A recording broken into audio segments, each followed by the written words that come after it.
For the family, singing naturally extended into their church, the Grant A&E Church in Boston.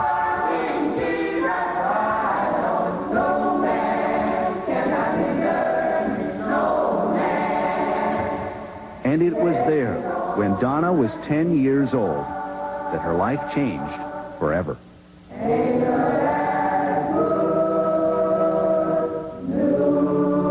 There was a special program at church, and it was a Sunday, and there was a lady who was supposed to sing. And she, for some reason, didn't come, and they had heard from my mother that I was practicing. And they thought they'd get a good laugh out of this kid by getting her up there, because they all knew that I sort of didn't necessarily sing always right at that time, but they didn't know I was practicing. She's not that tall. You could not see her if you were beyond the third row, but you could hear her. Ran into Mother Mary down on Vine Street in L.A. She was preaching the gospel. She was singing like Jesus sang. You heard this sound. You wonder where it was coming from. You look and see her saying, oh my God. And she was excited about it too, because she was looking all around like, oh my goodness, it was her. The voice went out, and it was like, you know, the angels were singing. You know, it was like so loud. You couldn't come up from this little kid, all this voice. So the day that I got up to sing, nobody was ready for what came out, neither was I. Because I hadn't sung in a church in an open arena, and I opened my mouth to sing, and this voice just sort of went out, and it was this big voice, and I started crying. Everybody else started crying. It's quite an amazing moment in my life. It was overwhelming. It was just, you know, and because I'm one of the people that was crying, and sure my husband was, you know. At some point, after I heard my voice come out, I felt like God said to me, Donna, you're going to be very, very famous. You're going to be very famous. And then I felt like he said, this is power, and you are never to abuse this power. And I just knew from that day on I was going to be famous.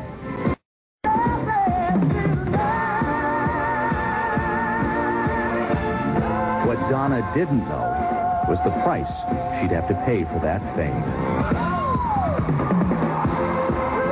Thank you.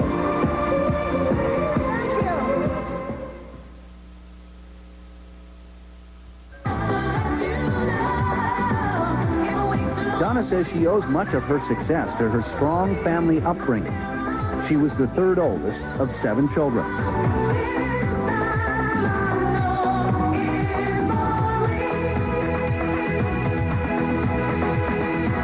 The Gaines family lived in Roxbury, Massachusetts, a suburb of Boston. It was a nice little neighborhood. We were one of the first black families to move into this neighborhood, and it was a relatively quiet neighborhood.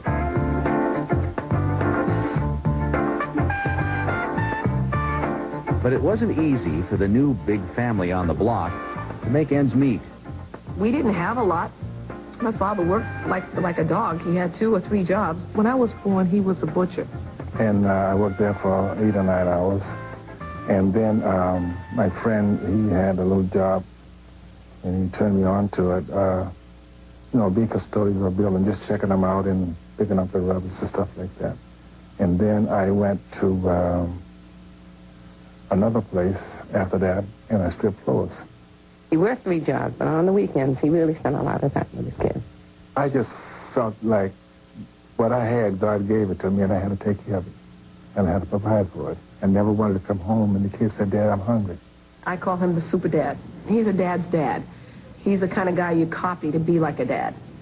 He, coming from wherever he came from as a young boy, having come from the South, coming north, he dealt in his life with a great deal of injustices.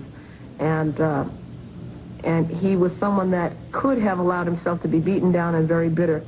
But I think I recognized at a very early age that he had chosen not to go that way, and that he had chosen not to allow life to dictate to him. And I think that was always a great inspiration to me. I've never said this to you, Dad. But anyway, I think that was something that really impressed me a lot about my father. And I think it was a guideline to me for my own life. The Gaines household did provide strong guidelines for the children, and there were family rules. Rules that were sometimes broken or bent. My father was extremely strict, and my mother was very lenient, and I think in some way, the strength of my father is probably more what gave me a sense of direction as a child. And I had a rule set that, you know, even when Mary Ellen and she went to a party, I think Ellen was 17, I took her to the party and I sat outside and waited for her to come up. We couldn't go to parties. You just grew up knowing, don't even ask. I mean, come on, a party? Daddy's never going to let you go to a party.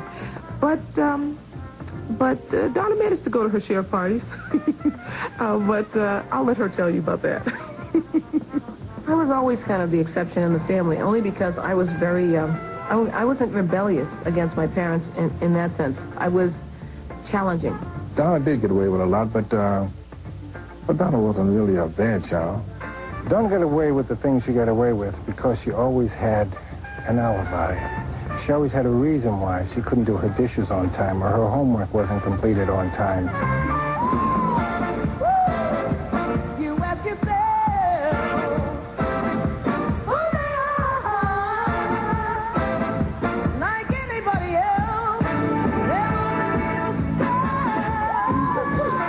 Donna attended Jeremiah E. Burke High School, where reading and writing were not all that was on her mind, as one of her former teachers remembers all too well. Donna was a student of mine back in the middle and late 60s in my civics and history class. A very dynamic, exciting, vibrant, vivacious young woman who added a lot to the school through her singing and her involvement in the plays and the school shows, but also in the class. Not being a great lover of civics or history, but she just was exciting within the class, and she added a lot to that, and everybody liked her. In 1967, only a few weeks before her high school graduation, Donna got her first professional job. Donna joined the cast of the stage production of Hair, performing in Munich. My husband didn't want her to go away to Germany, and he felt terrible losing one of his children.